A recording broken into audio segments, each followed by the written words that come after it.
मंच पर विराजमान केंद्रीय मंत्री शिवराज सिंह चौहान जी,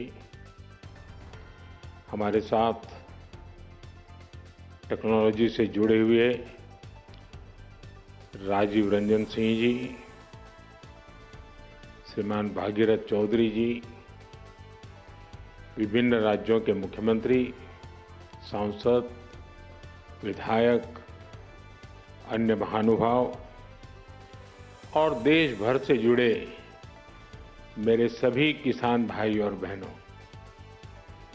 आज 11 अक्टूबर का ये दिन बहुत ही ऐतिहासिक है।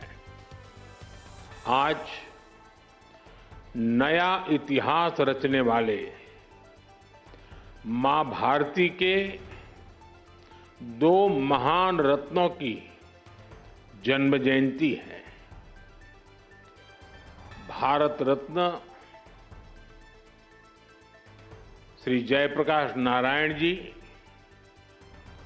और भारत रत्न श्री नानाजी देशमुख,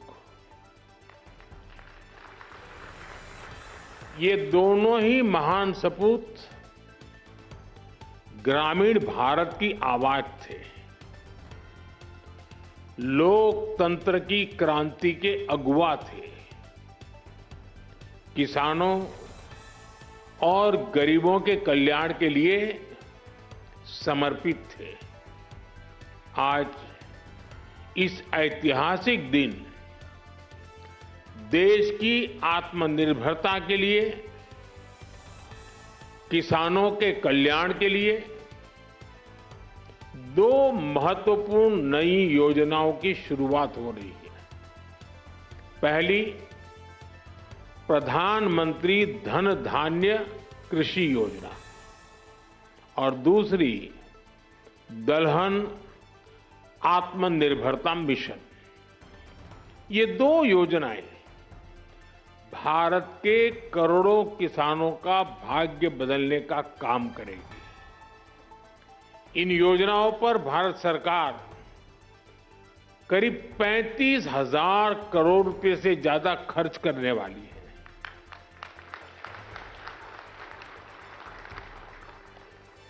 मैं सभी किसान साथियों को पीएम धन धान्य कृषि योजना और दलहन आत्मनिर्भरता मिशन के लिए बहुत बहुत बधाई देता हूं।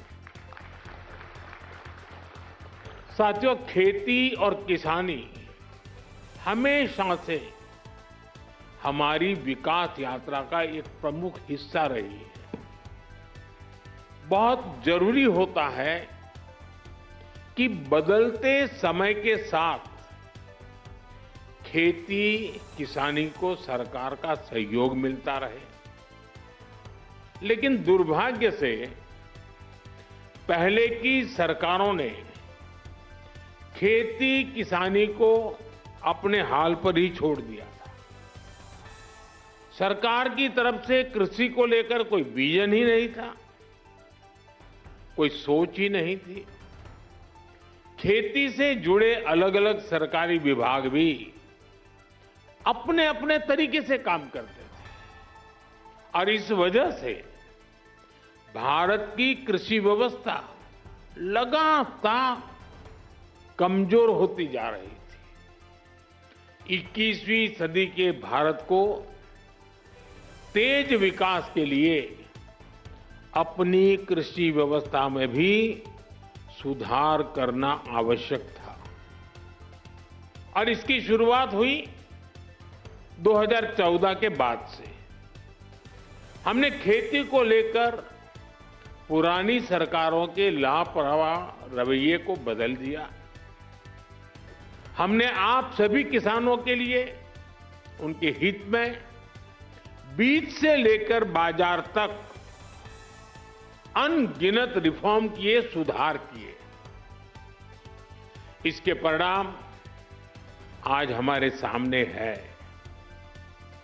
बीते 11 वर्षों में भारत का कृषि निर्यात करीब करीब 2 गुना हो गया।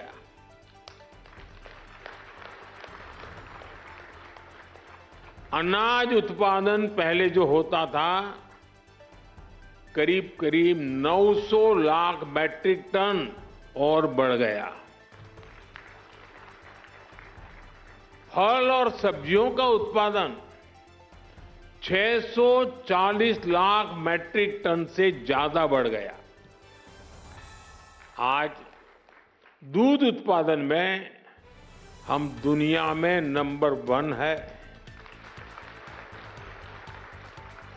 भारत दुनिया का दूसरा बड़ा फिश प्रोड्यूसर है। भारत में शहद उत्पादन भी 2014 की तुलना में 2 गुना हो गया है। अंडे का उत्पादन भी बीते 11 वर्षों में डबल हो गया है। इस दौरान देश में 6 बड़ी फर्टिलाइजर फैक्ट्रियां बनाई गई। 25 करोड़ से ज्यादा सॉइल हेल्थ कार्ड किसानों को मिले। 100 लाख हेक्टेयर में सूक्ष्म सिंचाई की सुविधा पहुंची है। पीएम फसल बीमा योजना से करीब 2 लाख करोड़ रुपए,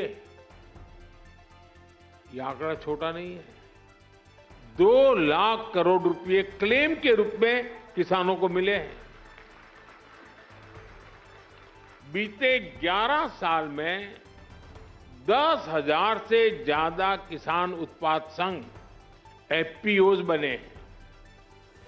अभी मुझे आने में देरी इसलिए हुई कि मैं कई किसानों के साथ गप्पा गोष्ठी कर रहा था।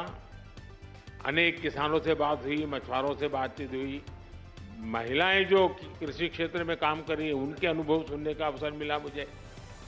ऐसी अनेक उपलब्धियां हैं जो देश के किसान ने बीते 11 वर्षों में अनुभव की है। लेकिन साथियों, आज देश का मिजाज ऐसा बन गया है कि वो कुछ उपलब्धियों से ही संतुष्ट नहीं होता है। हमें विकसित बनता है तो फिर हर क्षेत्र में लगातार बेहतर करते ही रहना होगा, सुधार करना ही करना होगा। इसी सोच का परिणाम है पीएम धन धान्य कृषि योजना। और इस योजना की प्रेरणा बनी है आकांक्षी जिला योजना की सफलता।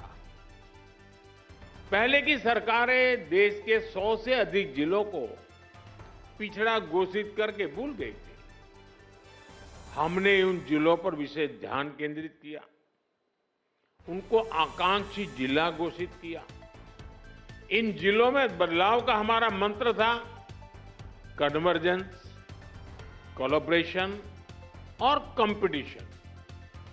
यानी पहले हर सरकारी विभाग अलग अलग योजनाओं, जिले के हर नागरिक, सबको जोड़ो, फिर सबका प्रयास के भाव से काम करो और उसके बाद बाकी जिलों के साथ स्वस्थ स्पर्धा करो।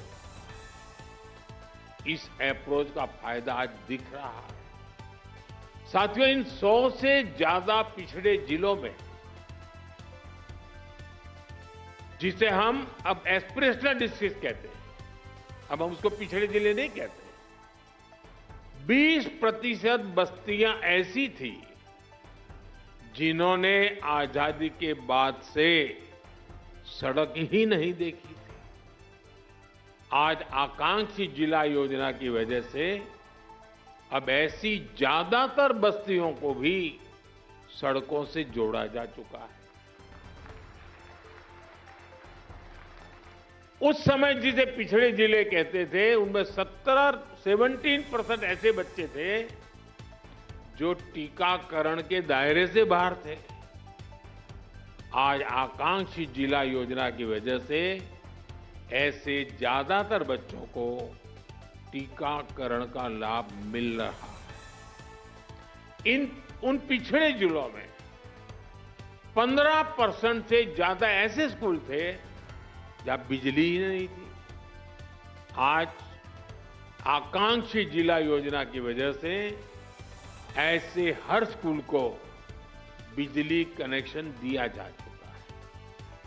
साथियों, जब वंचितों को वरीयता मिलती है, पिछड़ों को प्राथमिकता मिलती है, तो उसके नतीजे भी बहुत अच्छे मिलते हैं। आज आकांक्षी जिलों में माता मृत्यु दर कम हुई है, बच्चों का स्वास्थ्य सुधरा है, पढ़ाई का स्तर सुधरा है। कितने ही पैरामीटर्स में ये जिले अब अन्य जिलों से बेहतर कर रहे हैं। साथियों, अब इसी मॉडल पर हम खेती के मामले में पिछड़े देश के 100 जिलों का, जो खेती के क्षेत्र में बाकी चीजों में आगे होंगे, ऐसे 100 जिलों का हम विकास करना चाहते हैं, उस पर ध्यान केंद्रित करके काम करना चाहते हैं। पीएम धन धान्य कृषि योजना की प्रेरणा वही आकांक्षी जिलों का मॉडल है।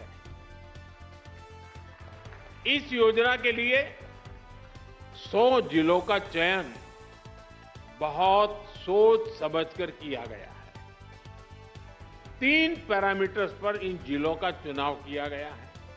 पहला, खेत से कितनी पैदावार होती है। दूसरा, एक खेत में कितनी बार खेती होती है।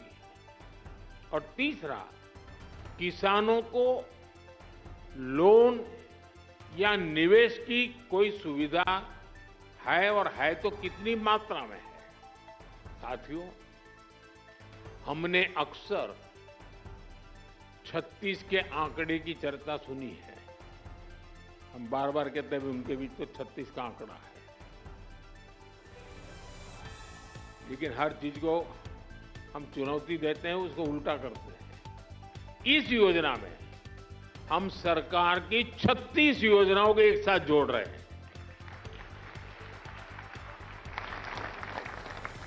जैसे प्राकृतिक खेती पर राष्ट्रीय मिशन है, सिंचाई के लिए पर ड्रॉप मोर क्रॉप अभियान है, तेल उत्पादन को बढ़ाने के लिए तिलहन मिशन है, ऐसी अनेक योजनाओं को एक साथ लाया जा रहा है। पीएम धन धान्य कृषि योजना में हमारे पशुधन पर भी विशेष फोकस किया जा रहा है। आप जानते हैं, फूट एंड माउथ डिसीज यानी खुरपका मुंहपका जैसी बीमारियों से पशुओं को बचाने के लिए 125 करोड़ से अधिक टीके मुफ्त लगाए गए हैं। इससे पशु भी स्वस्थ हुए हैं और किसानों की चिंता भी कम हुई है। पीएम धन धान्य कृषि योजना में स्थानीय स्तर पर पशुओं के स्वास्थ्य से जुड़े अभियान भी चलाए जाएंगे।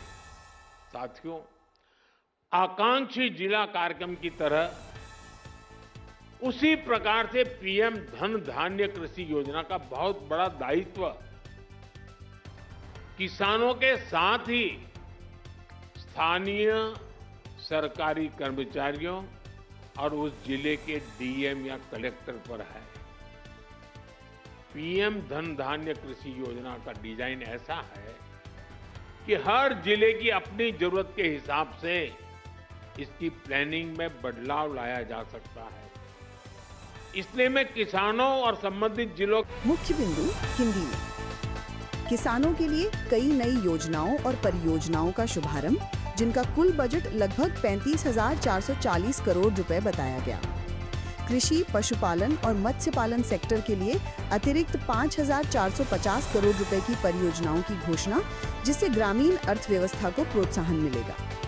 आत्मनिर्भर भारत पर बल, भारत को हर क्षेत्र में आत्मनिर्भर और तकनीकी रूप से सक्षम बनाना, खास तौर पर कृषि और ग्रामीण उद्योगों। मेक इन इंडिया के तहत किसानों और उद्यमियों के लिए कारोबार को सरल बनाने, सरकारी कागजी काम में कटौती और आसान लोन की सुविधाओं पर जोर। प्रधानमंत्री ने ये भी कहा कि सरकार लगातार सुधार कर रही है ताकि भारत वैश्विक स्तर पर प्रतिस्पर्धी और विकसित देश बन सके। किसानों की आमदनी बढ़ाने और ग्रामीण युवाओं के लिए रोजगार सृजन पर केंद्रित योजनाएं शामिल हैं। कृषक उत्पादक संगठनों यानी FPOs की भूमिका, नए टेक्नोलॉजी और आधुनिक तकनीकों के प्रचार प्रसार पर भी चर्चा हुई।